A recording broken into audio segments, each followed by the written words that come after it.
Always in the very frustrating place where bills would constantly pile up, and yet I had no money to pay them off. If you've ever been in this situation, then it can be really stressful and hard on you.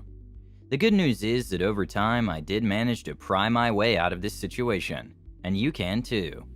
Therefore, in today's video, I'll be sharing with you all tips, tricks, and strategies that you can use to get out of this situation, and hopefully get ahead in your own personal finances. Stay tuned. Alright, so the list begins with 1.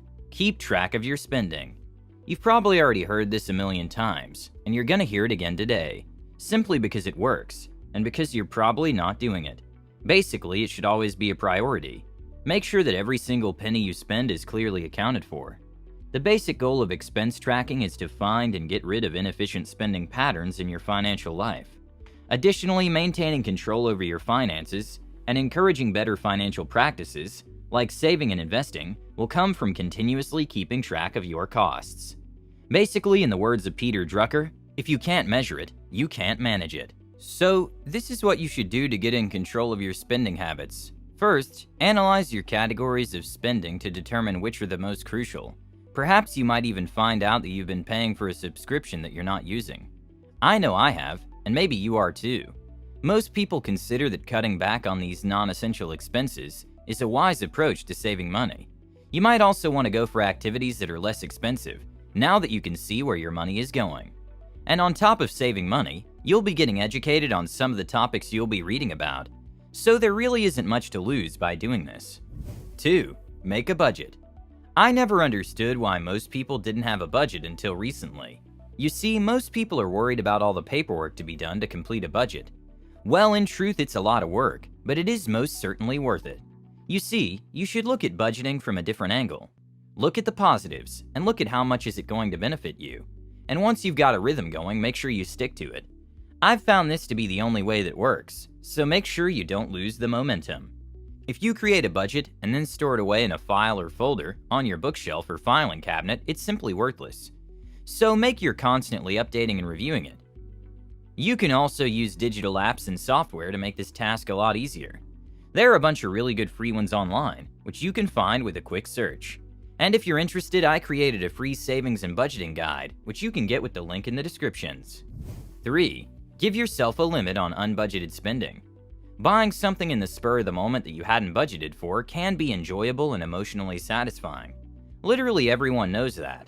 However, that emotional high may pass quickly, leaving you with impulse purchases you don't actually need or want. If this is you, then the bitter pill to swallow is that this has to stop. In fact, it's the entire opposite of good money habits.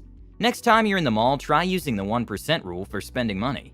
This rule states that you have to wait a day before buying anything that costs more than 1% of your yearly gross income. So if you make $60,000 a year, the rule states that you need a day before making a purchase of over $600. This guideline applies to discretionary spending on items you desire but don't require. Basically, the inner battle in your mind of do I really need this versus do I want this. The 24-hour cooling off period gives you time to reconsider your purchase. Why not take an additional day to consider if you actually need it? After 24 hours, you might not anymore. So next time you go shopping, remember what that guy from Practical Wisdom told you to try. 4. Save for big purchases. Seeing a beautiful $4,000 advertisement of a stunning 90-inch flat-screen 8K television, imagine the things you can see on that TV, does not mean that you should immediately pick up your phone and credit card and start dialing the number on the screen. That's a really bad idea. Remember the rule that the guy from Practical Wisdom told about? The 24-hour one? Remember that? So, experts suggest that if you really want that big TV, then it's best that the money comes from your savings account, which is dedicated for such purchases. Not a credit card loan, unless you have a really good plan to pay back the money, which 99% of people don't. Also, there are countless advantages that come with saving for a big or expensive purchase. You may be able to negotiate a cheaper price, or at the very least better financing conditions. If you save up and pay cash, the price could drop as well. Additionally, for a larger purchase, getting a loan may make more sense, especially if it's an item with appreciating value like a home, or if it prevents you from taking money out of your savings or investment account. As paying in cash for the big expensive TV might leave you with little to spend, therefore it's wise to save up for a while before you buy the products you need or desire. Therefore, it's sensible to start saving for that specific thing, so that your daily life is not disrupted. 5. Read books about finance. It's true when they say that if you want to hide something, just put it on paper. The sad truth is that most people never bother to read. You see, some of the things people choose to ignore, such as the information contained in books, has a good chance of making them successful, if they bother to read them. Learning is a continuous process, and the more you do it, the sharper your skills become. The ability to make wise financial decisions is the chief advantage of financial literacy. It gives us the information and abilities we need to properly manage our finances, including budgeting, saving, borrowing, and investing. As a result, we're better positioned to meet our financial objectives and establish financial stability. It's kind of like a superpower, and it really puts you in a comfortable situation knowing that you're in control of your financial destiny. 6. Lower your monthly bill. Cutting your monthly spending is one of the simplest ways to gain control of your money. While you might not be able to cut back on certain permanent costs, like rent or vehicle payments, without making significant lifestyle changes, you can cut back on variable costs, like clothes or entertainment, by being adaptable and thinking sparingly. To begin saving on things like your energy bills, you may for instance use less power, pick a different life or home insurance company, or shop for your groceries at bulk discounts. Additionally, you shouldn't accept a loan just because your salary and credit make you eligible for one. Many people believe that the bank will not give them a credit card or a loan that they cannot afford, but the bank is only aware of the income you've disclosed and the debts shown on your credit report. The bank is unaware of any other commitments that would make it difficult for you to make timely payments. Based on your income and other monthly responsibilities, you must therefore determine if a monthly payment works for you. 7. Eat at home. Meals prepared and consumed at home may be quite cost-effective. All you have to do is reduce your reliance on takeout. The odd indulgence at a fancy restaurant is okay, but starting to cook at home or carrying packed lunches to work rather than dining out every day might save you money. Making a weekly food plan may make it simple. Plan your meals for the coming week and then stick to them. Even for those who don't consider themselves to be cooks, the internet provides a seemingly limitless array of culinary and recipe advice. Begin by making at least one meal a week at home. Bring your lunches to work starting next week. You might be amazed by how much money you can actually save. 8. Pay off your debt. Carrying a lot of debt, especially on high-interest credit cards, is one of the costliest mistakes you can make. If you want to improve your financial situation and open up new financial opportunities, pay off your debt as soon as possible. If you're the forgetful type, you should list off all your existing debts, including credit card debt, student loan debt, and vehicle loans, and determine the minimum payments you must make to stay on top of each of them. Making minimum payments will not get you out of debt quickly, so consider your fixed costs and how much of your discretionary spending budget you can set aside for debt repayment.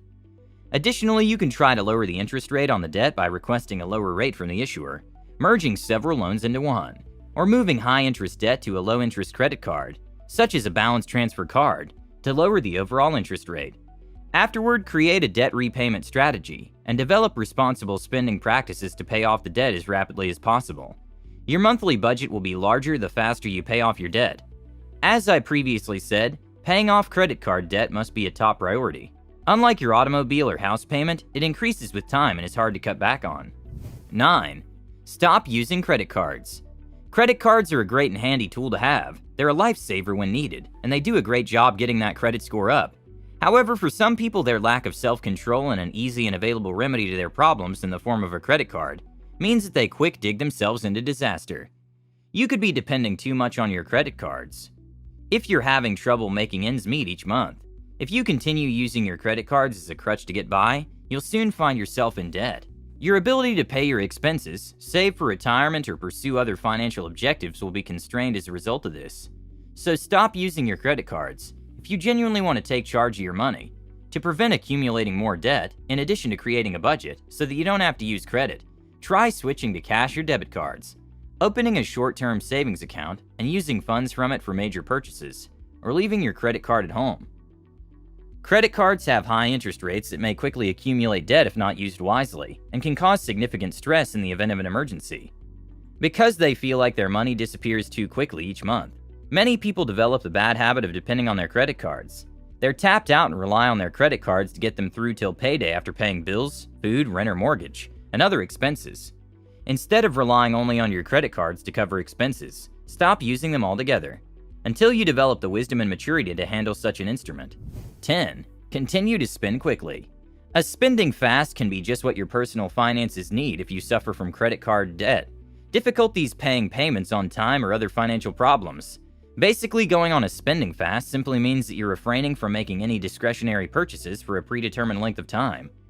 This is another great way to help you reduce your spending and get your finances in order. It may sound a bit daunting, but it doesn't necessarily have to be. You may be familiar with the well-known and sometimes contentious detox or cleansing fasts for your body, such as giving up sugar or gluten for 30 days, or even surviving solely on fruit or vegetable juices for a few weeks. But did you know that in order to achieve financial wellness, you may use comparable fasting or cleansing procedures to your spending and saving behaviors? These are frequently month-long periods during which spending is restricted, and only categories like food, transportation, and recurring expenditures are exempted. If you're ready to live simply for a while, commit to this challenge to boost your bank account, alter your behavior, and determine what you need rather than just what you desire. Your perspective on money can even change as a result of the event. It's my hope that this has been helpful to you.